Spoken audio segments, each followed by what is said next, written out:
Novo episódio e o tema hoje é autismo ao longo da vida. Aquela criança que cresceu, que já passou pelos desafios da adolescência e que hoje já está na idade adulta.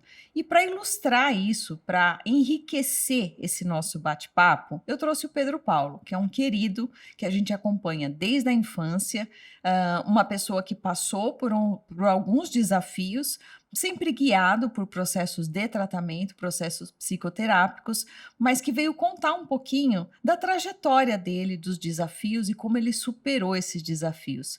Pedro Paulo, seja bem-vindo. Obrigado. Vamos conversar um pouquinho sobre autismo ao longo da vida. Pedro Paulo, você é uma pessoa que começou a sua jornada lá na infância, né? E que veio superando aí diversos desafios.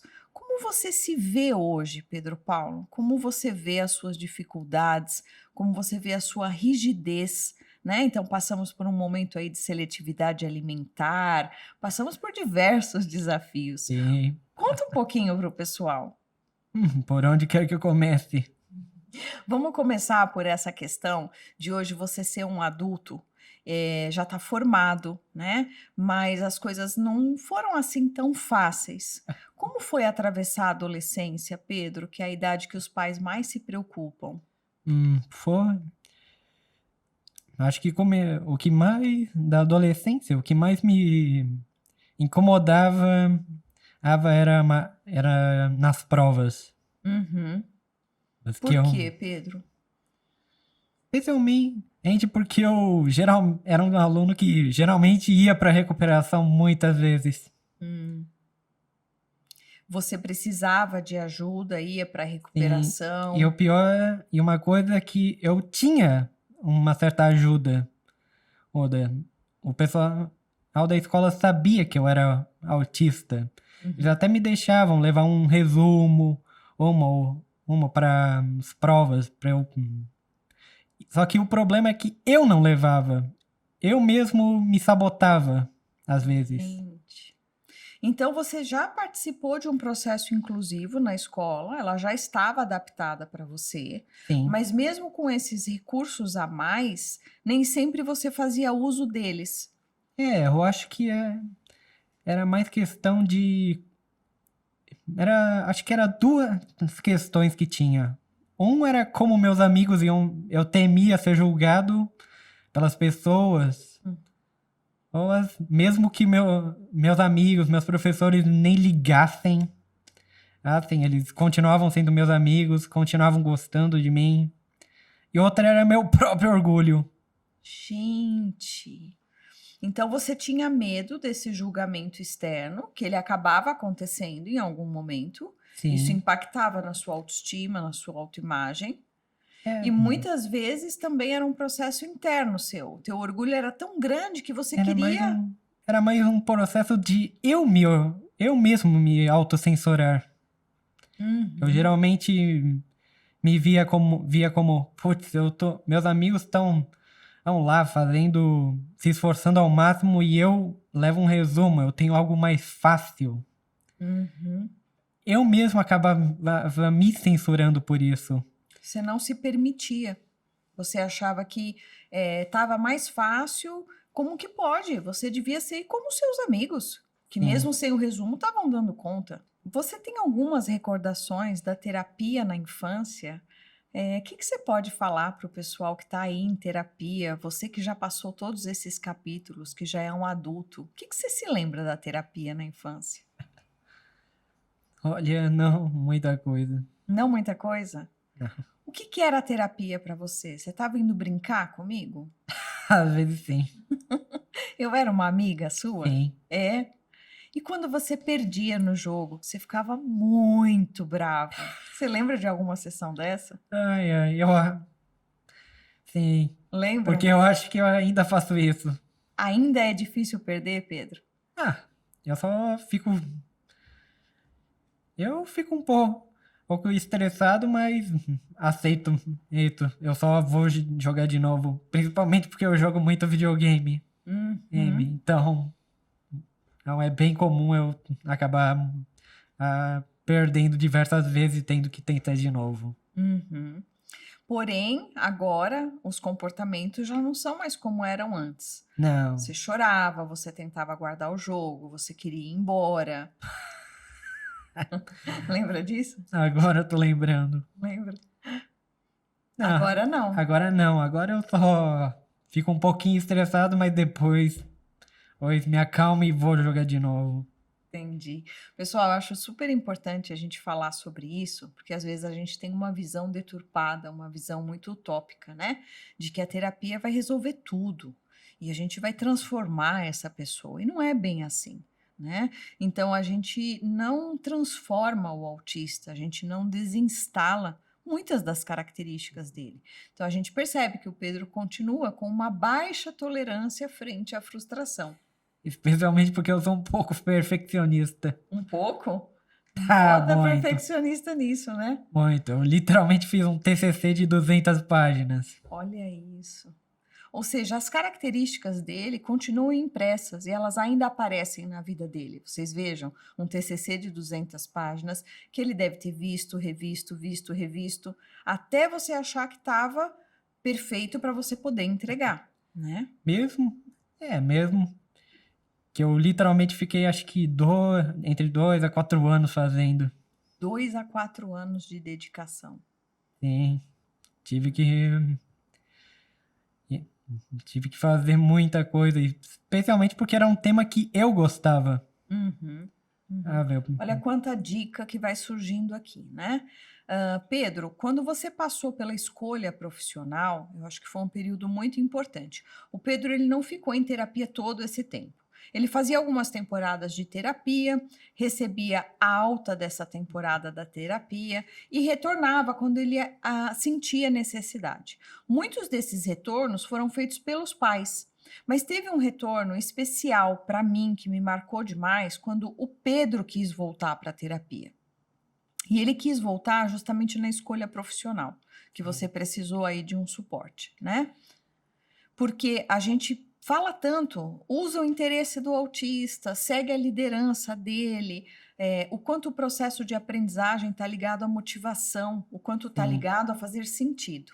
Então, quando o Pedro voltou, eu disse assim para ele: Pedro, lembra do que você gostava, né? Do que foi o seu hiperfoco, talvez ainda seja o seu hiperfoco.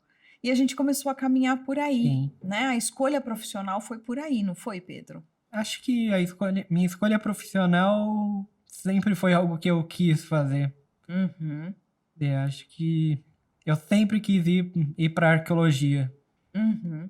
E foi o seu hiperfoco, né, Pedro? Sim, Durante a infância, durante a adolescência. E aí, quando você teve a oportunidade, você profissionalizou isso. exatamente. Especialmente porque eu usei, mesmo quando eu tava fazendo arqueologia, eu mesmo usei outra coisa que eu tinha hiperfoco para fazer meu TCC, Qual foi, Pedro?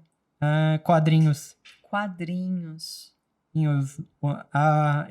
O TCC que eu fiz foi pegar todas as histórias pegar os quadrinhos de super-heróis, todos os 80 anos de história, Olha isso. e meio que fazer uma análise arqueológica disso. Sensacional, gente. Eu fico Uhum. apaixonada. O primeiro hiperfoco do Pedro foi dinossauros. Foi quando ele chegou para mim, acho que você tinha uns 4 anos. E durante as sessões a gente usava esse hiperfoco e o Pedro praticamente me dava aula sobre dinossauros. Então, tudo que eu sei de dinossauros eu aprendi com o Pedro Paulo, todos os nomes, as características. Quando eu ia pintar, ele dizia: não é dessa cor, não é esse verde, Como? daqui. Eu Caramba. lembro disso, lembro.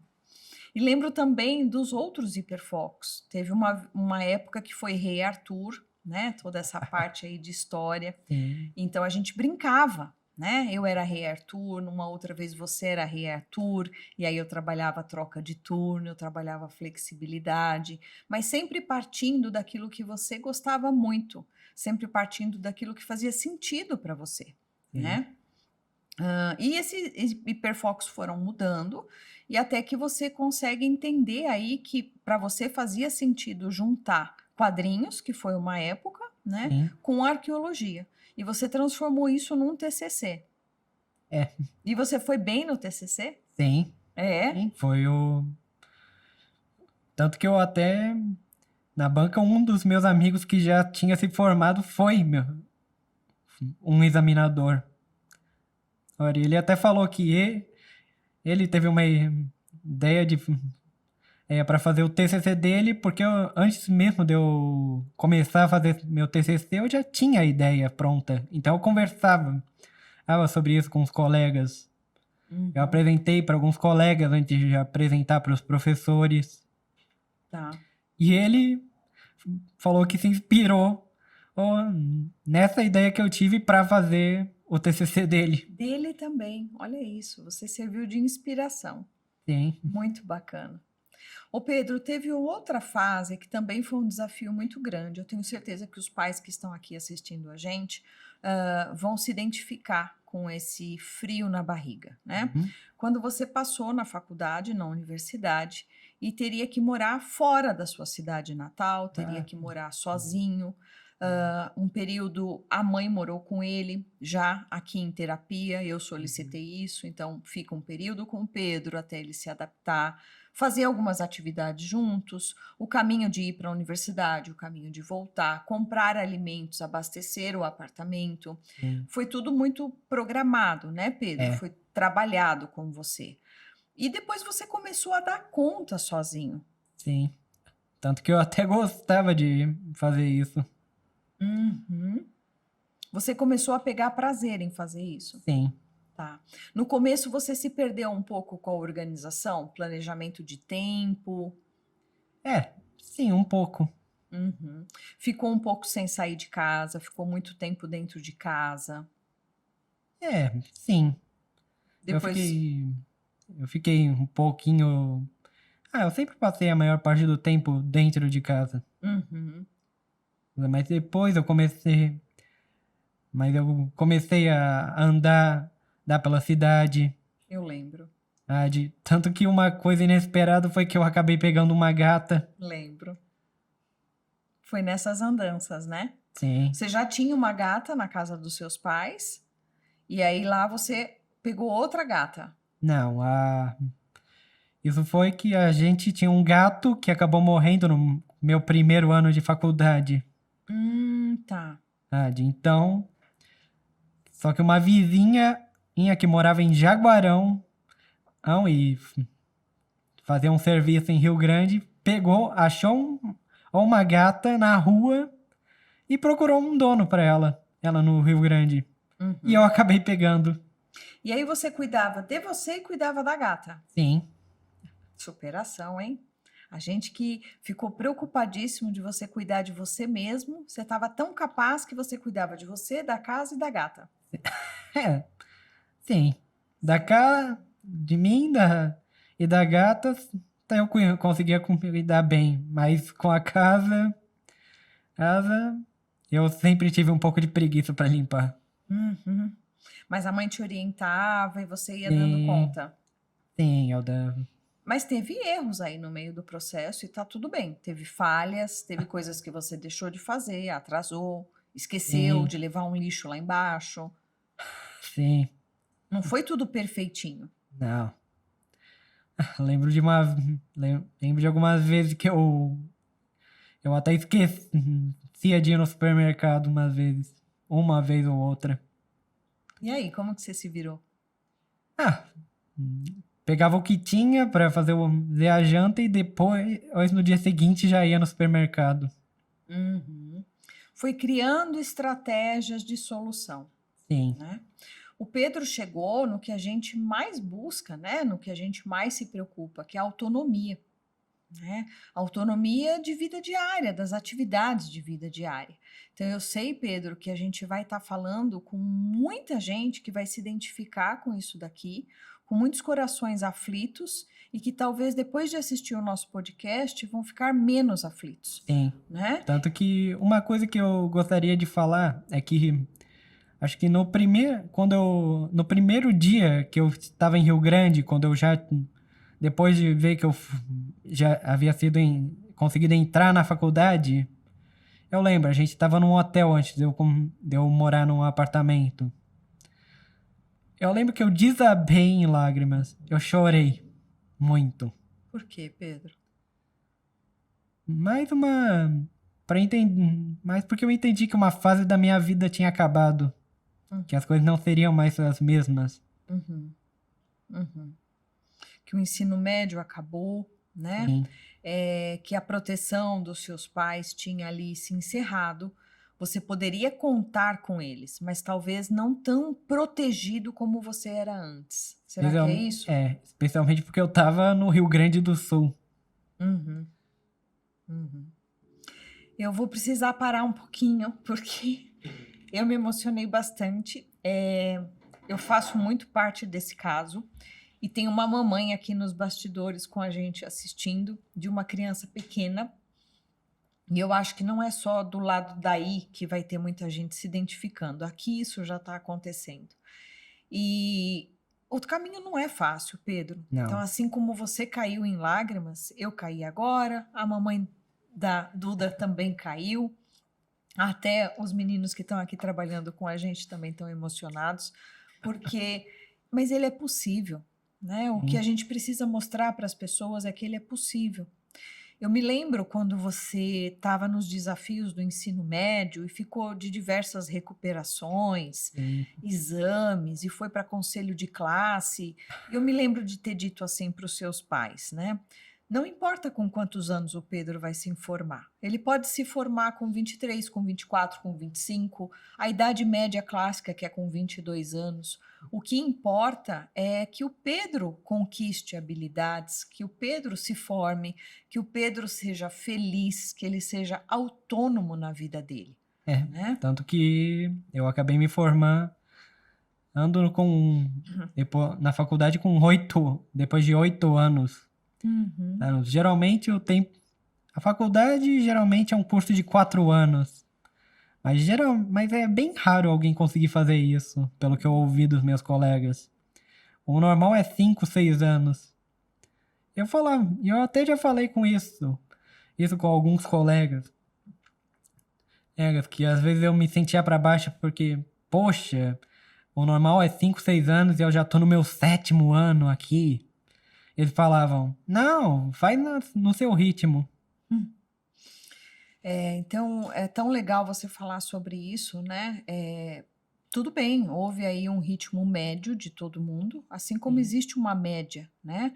Mas existem as pessoas que não estão dentro dessa média. Sim, E é sobre isso que a gente tem que falar, né? Você precisou então de 8 anos, você precisou de um tempo a mais, você precisou de um suporte, mas você deu conta. sim. E mesmo com preocupação, como você colocou, me senti um pouco mais para baixo, ou seja, houve aí um abalo de autoestima, né, na Sim. autoconfiança.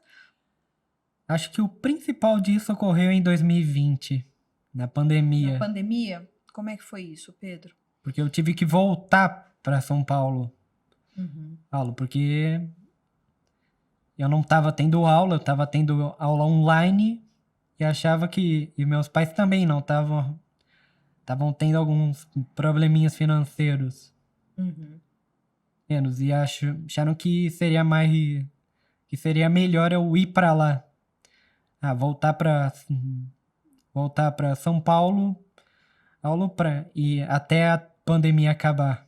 uhum. E foi um período desafiador para você? Sim, era especialmente porque eles tinham mudado de casa. Hum, Ou seja, eu estava num ambiente completamente novo e tinha essa sensação de fracasso, uhum, porque eu pretendia só voltar quando eu me formasse. uhum, Se ter esse assim, mas eu vou mesmo não sendo algo que foi culpa uhum. minha foi algo que ninguém podia prever. Sim. E lidar com esse novo, né? Lidar com essa frustração. Então, assim, você tinha se programado para voltar só quando você estivesse formado. Sim, e para mim ter voltado sem o diploma seria a mesma coisa que ter fracassado, ter abandonado a faculdade, Uhum. que eu passei, que eu fiz tudo isso por nada. Sim. E como que você lidou com isso? com essa sensação de fracasso? Comecei até a ficar depressivo. Acho que foi aí que eu comecei a pensar que eu falei que queria voltar. Falei com meus pais que eu tava depressivo, Ivo, que eu não tá, especialmente porque era período de pandemia, então eu não podia sair, explorar. Uhum. Meus pais tinham um ritmo diferente do meu. Você sempre se organizou bastante andando, né, Pedro? Sim, Sempre permiti que você andasse bastante na sessão. Os teus pais permitiam que você andasse muito em casa para estudar, para falar no telefone. Você precisava andar. E sim, aí na pandemia acho que você se sentiu mais preso. exatamente. São períodos de grande desafio que você lidou com a frustração e que você também foi entendendo o seu funcionamento. Sim, E foi entendendo até que você deu uma adoecida na pandemia. sim. Acho que foi depois disso que eu come... voltei para fazer pro psicólogo. Sim, sim. Você voltou para a psicoterapia, né, Sim, Pedro? E aí você já não voltou comigo, você voltou comigo no começo para te adaptar, para você sim, chegar, e aí depois você já entrou com uma nova terapeuta.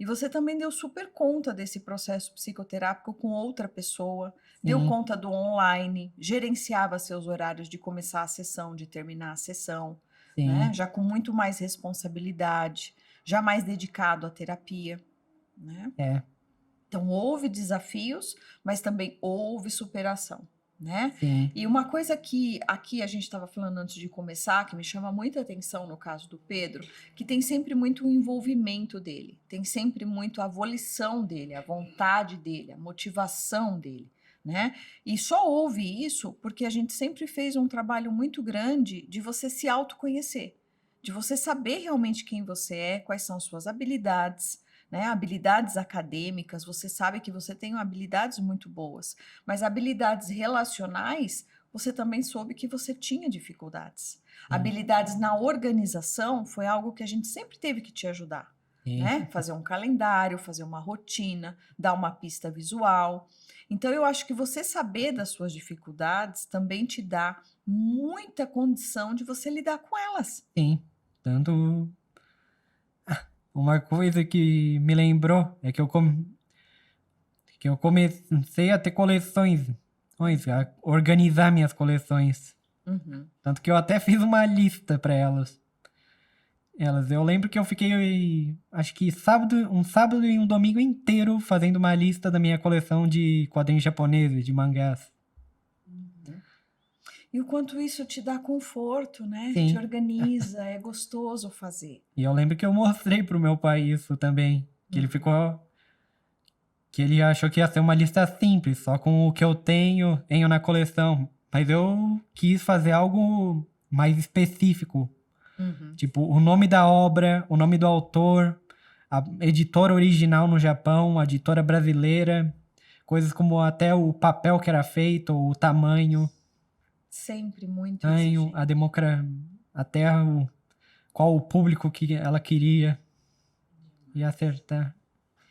Pedro, sempre teve aí uma questão, ah, como que você foi superando tudo isso, né, Pedro? Mas sempre essa questão de você estar sempre muito à frente. Era você mesmo que gerenciava o seu tratamento, era você mesmo que tinha ideias, era você que dizia para mim: escreve isso, vamos fazer um quadro disso.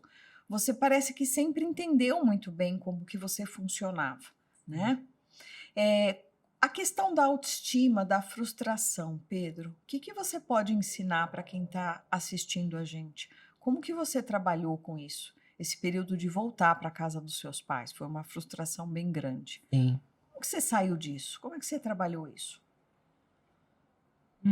Acho que isso, como eu trabalhei isso, Uhum, acho que ter alguém para conversar ajudou muito. Porque antes na faculdade eu tinha muito contato com os amigos. Especialmente porque um dos meus colegas, que era muito amigo meu, eu morava do lado da minha casa. então não era só na faculdade, vocês se falavam em casa também. Sim, e a gente se ajudava, Uhum. muitas vezes. Quando do ele estava na pior, eu ajudei ele. Então, dica, pessoal, anota aí. O amigo, o suporte, né? A pessoa que pode trabalhar ali como alguém que aconchega, alguém que escuta, alguém que dá, inclusive, exemplos para que ocorra uma imitação, né? Nosso maior sistema de aprendizagem, Pedro, é a imitação. E Sim, quando eu tenho um amigo suporte, quando eu tenho uma muleta, isso fica muito mais fácil. Né? E talvez a terapia tenha entrado nesse lugar de você ser escutado, de você se escutar, de você organizar os teus pensamentos e começar a criar estratégias para lidar com essa frustração. sim. Na ma... Sim, eu até falei com um outro amigo durante. Isso foi durante o processo de criação do meu TCC. Que eu Uhum, tive uma dúvida, não sabia como fazer essa dúvida, então eu perguntei para um amigo dele sobre isso. uhum, E o que era para ser uma conversa, algo simples, tipo, posso fazer isso ou não? uhum. Não, virou uma conversa de quase 1 hora no WhatsApp. Olha só. Com nós dois dando ideias um pro outro. E assim vocês foram construindo um monte de ideias e um monte de mudanças no TCC. Você inspirou dele, coisas dele inspiraram o seu. Foi realmente uma troca. Sim. Que bacana, Pedro. Ele já estava formado naquela época, mas ele também estava trabalhando. Mas a discussão ajudou a gente no trabalho dele, porque ele estava em pós-graduação. Uhum, uhum. O quanto a gente tem que trabalhar, né, realmente aquilo que faz sentido para você, aquilo que faz sentido para sua família, né? Quando a gente tem uma maternidade atípica, às vezes fica tão fácil a gente rotular, né? Então, nossa, que super proteção, nossa, mas às vezes também tem a ver com a sua super proteção. E quando você se mudou para lá, sua mãe se preocupou muito com isso, Sim, né? Eu vou com o Pedro, eu vou ficar um tempo com ele, será que eu estou super protegendo? Mas eu não me sinto bem de estar aqui, então essa é uma questão minha. O sim, quanto isso é meu, o quanto isso é do Pedro, Lu, né? O quanto é uma necessidade minha, ou realmente ele precisa de um grau de suporte, né? Então eu acho que essa fase ilustra muito que quando a gente tem uma criança com desenvolvimento atípico, quando a gente tem uma criança com dificuldades, você se acostuma muito a ser porta-voz dessa criança, a fazer por ela, a se dedicar um pouco mais, né? Você tem uma preocupação maior. sim. Então, naturalmente, mesmo ele estando adulto, essa mãe tem uma preocupação maior. Como ele vai gerenciar o tempo dele? E se ele não ouvir o despertador para ir para a aula? E se ele não almoçar? E se ele não jantar? Né? Foram Ai, ai. preocupações da vida diária. E eu passei por algumas dessas. Passou? Conta um Lembro pouco. uma vez em que acho que isso ocorre com todo mundo, que eu fiquei jogando até tarde da noite. Não tinha ninguém para brigar com você, puxar Não, o cabo da internet, você ficou jogando. sim. Ah, Lembro que eu exagerei. Quando eu olhei pro relógio do computador, eu tinha 1 hora para ir pra escola. meu Deus, você varou a noite. Sim. E eu fui pra faculdade naquele dia. Tirei um cochilo de 1 hora. E eu acho que eu tive 2 aulas, uma de manhã, uma de tarde. E você foi, enfrentou. Foi, enfrentei. E na noite seguinte, você ficou jogando até amanhecer o dia? Não. Ah, muito bem, aprendeu pela experiência. Eu ainda dormia um pouco tarde, mas não sempre Não fez mais isso. não fiz mais isso. Pelo menos não em dia de semana. Uhum. Eu queria que vocês percebessem o quanto é rico, o quanto é importante da gente entender que aprender pela experiência também é uma via muito importante, né? Porque isso marcou muito ele. E aí você teve um reforço negativo, na verdade, né? No Sim. dia seguinte. É, Então teve que lidar com o cansaço, com o sono, com a preguiça, o baixo rendimento. exatamente. Então, é um comportamento que não tem uma tendência a aumentar a frequência, né? É um comportamento que tem uma tendência a diminuir a ocorrência. Porque não foi Especial- gostoso o dia Não, seguinte. especialmente porque eu pegava ônibus para ir para a faculdade. Nossa, mais difícil, né? Sim. Pedro, analisando o que você trouxe hoje, eu pude perceber que existe alguns pilares aí muito importantes. A autonomia, né? Um momento em que você aprendeu com o seu próprio erro, né? Sim, A autoestima, que é um cristal muito importante da gente manter preservado dentro da gente, né?